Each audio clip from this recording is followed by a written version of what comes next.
Hi my dear divine souls. So आज हम जो बात करने वाले हैं वो हम बात करने वाले हैं कि आखिर होपनोपनो प्रेयर है क्या ना, इसके पीछे सीक्रेट क्या है, ये काम कैसे करती है। सो बहुत सारे लोग आखिर ये सोचते होंगे कि यार लोगों को बहुत सारे रिजल्ट्स मिलते हैं। कोई कहता है कि मेरी लॉटरी लग गई, कोई बोलता है कि मुझे कार मिल गई, कोई बोलता है मेरा प्रमोशन हो गया। लेकिन लोगों के मन में एक ये सवाल ज़रूर आता जा रहा है कि आखिर होपनोपनो प्रेयर के पीछे सीक्रेट क्या है, क्यों ये इतना मिराकलसली काम करती है। आखिर सडनली क्या ऐसा हो जाता है कि हमारी लाइफ जो ऑफ ट्रैक चल रही होती है वो सडनली ऑन ट्रैक आ जाती है। Isn't it miraculous? Isn't? Yes or no? Yes it is. लेकिन अब मुद्दा ये है कि आखिर इसके पीछे का वो राज क्या है, वो सीक्रेट क्या है। तो आज हम उसी के बारे में बात करेंगे। So my dear divine souls, मैं हूँ हिना सिंह और आज हम इसी टॉपिक पर बात करने वाले हैं। आज का हमारा टॉपिक यही है कि what is the secret of Ho'oponopono prayer. तो देखिए, होपनोपनो प्रेयर जो है इसको कुछ लोग जो हैं वो बोलते हैं होपनोपनो टेक्निक, कुछ लोग इसको बोलते हैं होपनोपनो प्रेयर और कुछ लोग इसको बोलते हैं कि जस्ट 4 सेंटेंसेस ए डूड, आप इसे कर लो और आपकी लाइफ में मिराकल्स हो जाएंगे। लेकिन अब हम आज जो बात कर रहे हैं वो ये है कि आखिर इसके पीछे राज क्या है।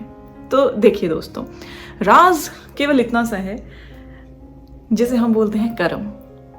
तो अब कुछ लोग बोलेंगे कि कर्म, यार मैंने तो सब कुछ अच्छा ही किया है इस दुनिया में, सबकी मैंने हेल्प किया है, मैंने किसी का दिल नहीं दुखाया है, मैं सब कुछ अच्छा ही अच्छा किया है, लोग मुझसे खुश हैं। तो आखिर ऐसे मैंने कौन से कर्म कर दिए कि यार मेरी लाइफ में ये नेगेटिविटी क्रिएट होगी, या फिर मेरा ये फाइनेंसिस ब्लॉक हो गया, या फिर मेरे रिलेशन में ये इशू हो गया। तो अब ये तो देखिए है तो मुद्दे की बात कि आखिर ऐसा क्यों है। तो इसके लिए हमें जाना होगा थोड़े से एंशिएंट टाइम्स में, जिसमें हम बात करेंगे लॉ ऑफ कर्मा के बारे में। होपनोपनो प्रेयर का राज जो है वो कहीं ना कहीं हमारे लॉ ऑफ कर्मा के बीच में ही छुपा हुआ है। तो अब अगर हम बात करें कि लॉ ऑफ कर्मा है क्या, तो अब देखा जाए कि ये हमारा कोई पहला जन्म तो है नहीं। सभी ने गीता तो पढ़ी है ना, कि जो हमारी सोल है वो बहुत सारे जो है बॉडी वेसल्स, मतलब बॉडी वेसल्स हम इस बॉडी को बोलते हैं कि बहुत सारे वेसल्स के अंदर हमारी जो आत्मा है उसने रिजाइड किया है। मतलब कि बहुत टाइम से हमारी आत्मा जो है वो इस चोले को, इस शरीर को बदलती आई है। आत्मा वही है ना। तो अब अगर हम देखें कि इस हिसाब से तो हमारे पुराने बहुत सारे जन्म हुए होंगे। अब बहुत सारे जन्म हुए होंगे तो बहुत सारे जन्म में हमने बहुत सारे कर्म किए होंगे। लेकिन क्या उसी जन्म में हमें उस कर्म का फल मिल जाता है? नहीं, नॉट नेसेसरी। तो बहुत सारे कर्म हमारे ऐसे होते हैं जो एक कंटेनर होता है, एक मान के चलिए कि एक कंटेनर है, उसमें एक स्टैक की तरह बस लगते चले जा रहे हैं, है ना। तो हम इसे इस तरीके से समझते हैं कि एक जैसे सिलेंडर है, फॉर एग्जांपल एक सिलेंडर है या फिर एक पाइप है। आप पाइप समझ लीजिए, ऐसे खड़ी है एक पाइप, या समझ लीजिए एक सिलेंडर है। उसमें आपने कुछ अच्छे कर्म किए तो वो सबसे नीचे सतह पे आपके लग गए, किसी जन्म पीछे पुराने किसी जन्म की हम बात करते हैं, सतह पे लग गए, है ना। उसके बाद आपने कुछ बुरे कर्म कर दिए। अब हो सकता है आपके लिए वो बुरे ना हो, लेकिन दूसरे लोगों को आपने हर्ट किया हो या कुछ भी हो तो वो बुरे कर्मों में ही काउंट होता है।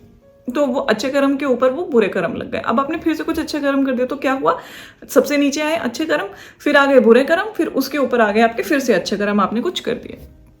अब लेट्स से कि वो जो आपका जन्म था या वो जो आपका लाइफ स्पैन था उसमें आपकी अब डेथ हो गई, है ना। और अब आपने जो है नेक्स्ट शरीर धारण कर लिया आपकी सोल ने, मतलब कि आपका एक नेक्स्ट जन्म हो गया। अब इस हिसाब से देखा जाए तो अब इस जन्म में तो अभी आपने कोई कर्मास क्रिएट किए ही नहीं है, बिकॉज आप तो छोटे से बच्चे हो। लेकिन जैसे जैसे आप बड़े होते जाओगे वैसे वैसे आपके कर्मास भी क्रिएट होते जाएंगे और वो फिर से उसी स्टैक में ऐड होते जाएंगे। अब यहाँ पर मुद्दे वाली बात यह है कि जो आपके पुराने जन्मों के जो कर्म थे वो इस कर्म में डेफिनेटली आपके साथ ही आए, वो कहीं नहीं है। तो ये आपके उन सवालों का जवाब देता है कि जहाँ पे हम ये कहते हैं कि यार मैंने तो किसी का बुरा किया ही नहीं है इस जन्म में, हे प्रभु मुझसे ऐसा क्या हो गया है जिसके कारण ये सब मेरी लाइफ में आ रहा है। तो वो जो दरअसल होता है वो पुराने जन्मों के कहीं ना कहीं कर्मास होते हैं जो हमें इस जन्म में मिल रहे होते हैं एज अ लेसन्स। तो अब अगर आपको ये बात समझ में आ गई है तो इसके बाद अब हम बात करते हैं जब हम इस जन्म में आ चुके हैं, है ना। तो अब क्या हो रहा है इस जन्म में कि अब पुराने कर्मास अगर हम मान के चले, जैसे हमने 3 कर्मों की बात करी पुराने जन्म की, पहले जो अच्छे वाले कर्म थे, फिर उसके बाद बुरे वाले थे, फिर उसके बाद अच्छे वाले थे, है ना। अब हम इस वाले जन्म में आ गए। तो अब इस जन्म में क्या हो रहा है कि अब हमने जो जितना टाइम हमारा अच्छे वाले कर्म हमने किए वो अगर हम इस जन्म की बात करें तो इस जन्म में वो अच्छे वाले कर्म हमें फल दे रहे हैं, जिसमें कि हमें लग्जरी मिल रहा है, लेट्स से अबंडेंस मिल रहा है, हमारे रिश्ते बहुत अच्छे हैं सबके साथ, हमारा करियर बहुत अच्छा चल रहा है, पैसे हमारे पास बहुत सारे आ रहे हैं, हमारा शरीर, हमारी हेल्थ, हमारी बॉडी बहुत अच्छी है, फिट एंड फाइन है, कोई दिक्कत नहीं है, कुछ नहीं है। लेकिन लेकिन अब ये क्या है, अब वो जो अच्छे कर्म वाली लेयर थी वो आपकी खत्म हो गई।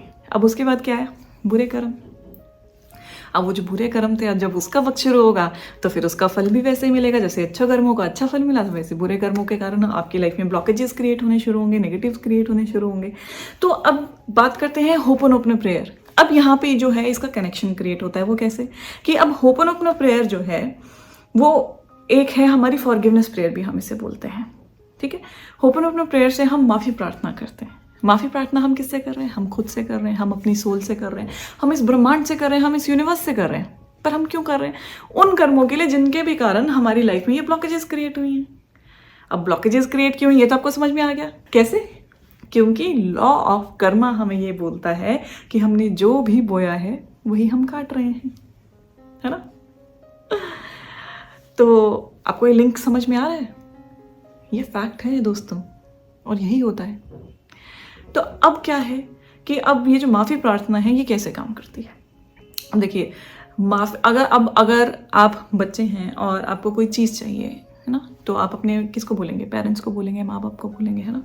तो आप जब भी उनसे माफ़ी प्रार्थना करेंगे कि सॉरी पापा मम्मी, मुझसे ये मिस्टेक होगी, लेकिन मुझे ये चीज़ जो है मैंने इससे अपना लेसन सीख लिया है, अब प्लीज़ मुझे इसके लिए माफ़ कर दो और मुझे आगे बढ़ने में मेरी मदद करो, है ना। ऐसे ही आप कुछ बोलेंगे।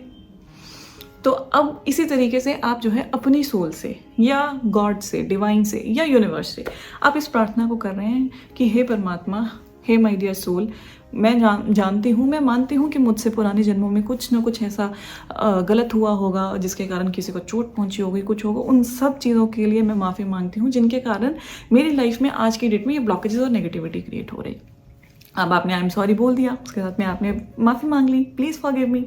सो अब ये 2 लाइन्स आपको क्लियर हो गई, I am sorry and please forgive me. अब नेक्स्ट आता है thank you and I love you. अब सवाल उठेगा कि ठीक है, आपने माफ़ी प्रार्थना तो कर ली, तो थैंक यू और आई लव यू का क्या है यहाँ पे काम क्या है।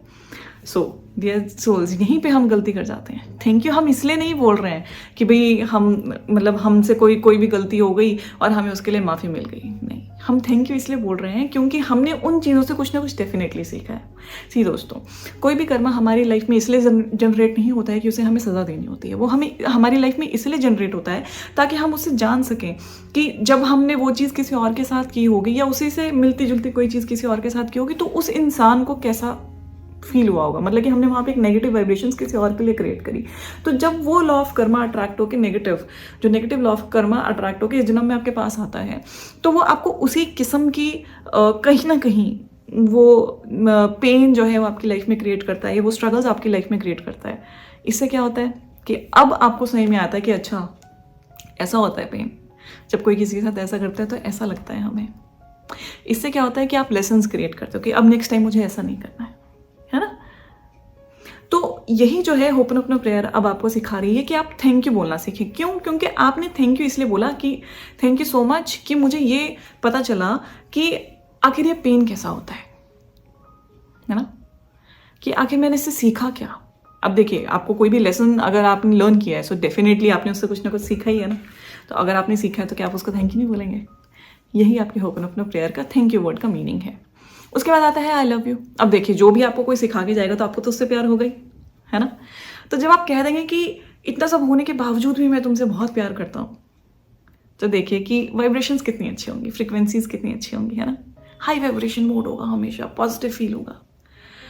तो यही है हमारी होपोनोपोनो प्रेयर का वो राज, क्योंकि आप उन कर्मों के लिए माफ़ी मांग रहे हैं जो आपको शायद याद भी नहीं है कि आपने किए, लेकिन आपने उनसे अब जो लेसन्स ले लिए हैं, सो दैट मीन्स कि आपने उससे वो सीख लिया है जिसके कारण वो चीज़ एक्चुअल में आपकी लाइफ में अपेयर हुई थी। समझे? मुझे लगता है काफ़ी लोगों को समझ आ गया, लेकिन जिनको नहीं समझ में आया उनके लिए क्विक रिकैप कि होपोनोपोनो प्रेयर जो है वो लॉ ऑफ कर्मा के साथ इंटीग्रेटेड है। कैसे? कि होपोनोपोनो प्रेयर में हम माफ़ी प्रार्थना करते हैं उन कर्मों के लिए जो कर्म पुराने किसी जन्मों में या इस जन्म में हमने किए जिसके कारण हमारी लाइफ में कुछ किसी भी हद तरीके की नेगेटिविटी क्रिएट हो गई। My dear divine souls, I hope कि मैं आपको वो सारी इन्फॉर्मेशन दे पाई, मैं आपकी सारी क्वेरीज के आंसर कर पाई कि एक्चुअल में क्या सीक्रेट है होपोनोपोनो प्रेयर के पीछे। ठीक है डिवाइन सोल्स, तो आज का हम वीडियो यहीं क्लोज करते हैं। फिर से मिलेंगे एक नए वीडियो के साथ, एक नए टॉपिक के साथ।